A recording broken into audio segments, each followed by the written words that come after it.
Dengan Anissa. Sebelumnya makasih ya Kak Daviana. Aku emang kesini niatnya emang buat bertanya juga sama Ustadz Hanan. Alhamdulillah masih rezeki. Sebelumnya aku mau cerita sedikit, banyak sih sebenarnya. Sedikit ya. Sedikit Ya. banyak. Alhamdulillah Ustadz, di pertengahan tahun kemarin aku memantapkan hati untuk hijrah, mengejar cintanya Allah dan memiliki niat untuk memperbaiki diri, juga membatasi diri ke lawan jenis. Tapi Ustadz, ternyata Allah menguji aku dengan cinta yang aku punya. Niat aku untuk mengejar cinta Allah, tapi Allah uji aku menumbuhkan rasa cinta kepada makhluknya. Aku ketemu laki-laki di salah satu acara agama di November lalu, dan akhirnya benteng yang udah aku bangun runtuh. Aku deket sama laki-laki itu sampai akhirnya aku intens. Maaf ya Kak, agak gemeter. Nggak apa-apa, nggak apa. Mau Laki banget orangnya soalnya. Gemeteran Gak aja apa-apa. puitis ya. Iya, keren. Masya Allah. Ini udah dirangkai soalnya. Oh iya. Udah planning ya? Ya, oke. Rasanya kecewa banget Ustadz sama diri sendiri karena harus mengingkari janji sendiri kan. Tapi Masya Allah, tabarakallah-nya, baiknya Allah itu memunculkan rasa takut dalam diri aku dan hati aku tentang perasaan aku ke laki-laki itu. Dan akhirnya aku memutuskan untuk jauhin dia karena aku benar-benar mau memperbaiki diri aku gitu Ustadz. Setelah ujian cinta itu datang, sekarang aku ngerasain ujian yang datang dari diri aku sendiri. Itu naik turunnya iman, ibadah, jatuh bangun dalam mengistiqomahkan diri aku.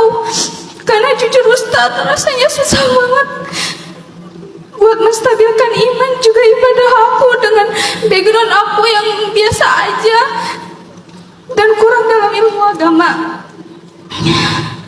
Pertanyaannya, salah atau enggak Ustadz kalau kadang kita merasa kecewa, bersalah dan menyesal karena selalu jatuh bangun dalam mengejar cinta Allah, bahkan kadang merasa takut sama pandangan orang sekitar, teman ataupun saudara-saudara, karena jujur sikap dan perilaku aku itu belum sebaik sama penampilan yang udah aku rubah sekarang. Gimana caranya untuk menghadapi setiap ujian yang Allah berikan ketika kita sedang memantapkan hati untuk berhijrah meskipun latar belakang keluarga, pendidikan, dan lingkungan tidak mendukung.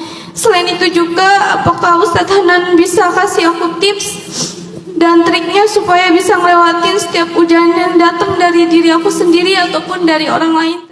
Allah berfirman di dalam surat Al-Mu'minun, "Walladzina yu'tuna ma atau wa qulubuhum wajilah annahum ila rabbihim raji'un." Ada orang yang sudah banyak beramal tetapi hatinya masih gelisah.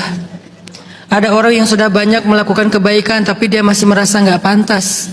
Ada orang yang sudah habis-habisan untuk memperbaiki diri tapi dia masih merasa bersalah. Dan orang itulah ciri orang beriman. Makanya ayat itu diletakkan di dalam surat Al-Mu'minun.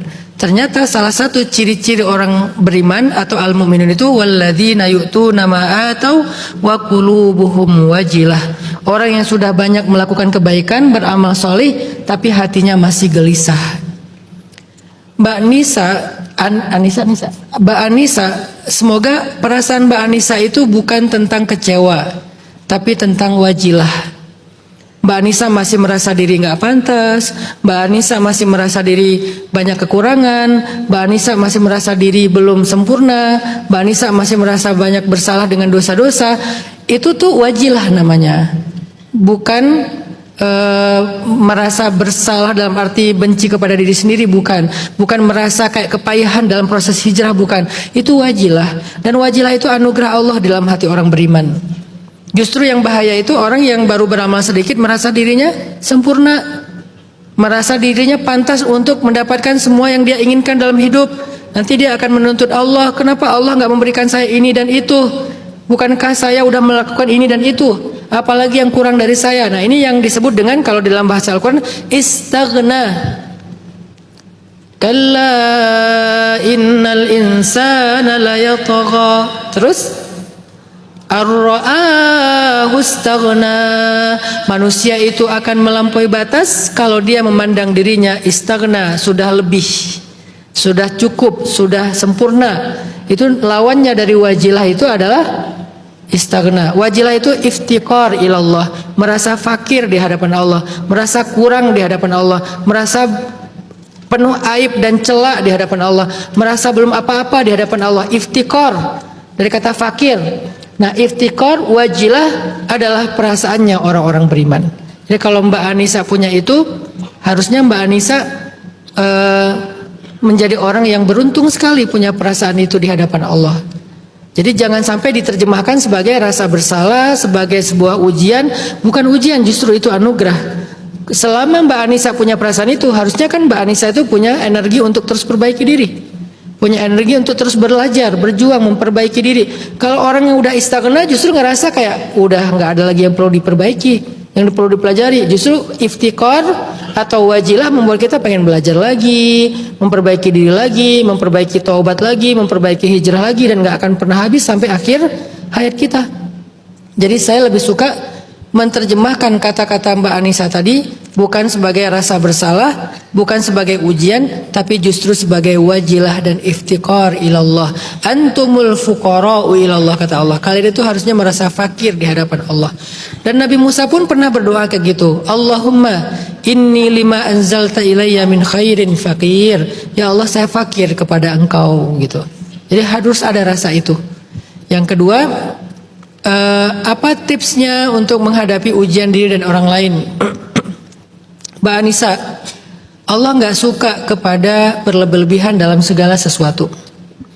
Islam itu agama tawazun, keseimbangan. Bahasa lainnya agama proporsional, wasatiyah. Kalau nggak keseimbangan, proporsional, itulah Islam. Bukan yang ekstrim kanan, bukan yang ekstrim kiri.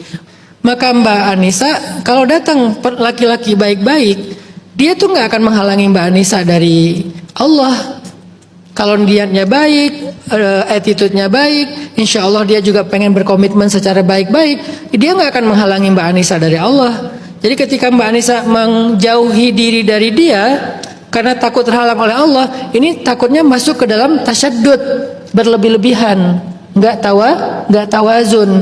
Coba periksa lagi keadaannya. Jangan-jangan dia niatnya baik, dia udah siap, dia insya Allah ideal jadi imam. Kenapa nggak membuka kesempatan buat dia? Toh mencintai dia karena Allah tidak akan menghalangi cinta kita kepada Allah. Itu bagian justru dari cinta kita kepada Allah. Coba perhatikan doa Nabi tentang cinta Allah. Allahumma inni as'aluka hubbak wa hubba man yuhibbuk. Ya Allah, aku meminta kepadamu cintamu dan cinta orang yang mencintaimu. Berarti kan dicintai oleh orang yang mencintai Allah itu bagian dari cinta Allah. Kenapa kita takut? Jadi Islam nggak justru menyuruh kita untuk ngejomblo demi biar kita fokus ke Allah, nggak kayak gitu juga. Tapi juga jangan sampai kita pakai excuse pacaran Islami lah, pengen ada hubungan tapi nggak ada status lah segala macam, nggak gitu juga. Ini namanya tasayyub. Nggak boleh tasayyub, nggak boleh tasyaddud. Yang boleh tawazun, proporsional, adil, pertengahan, seimbang.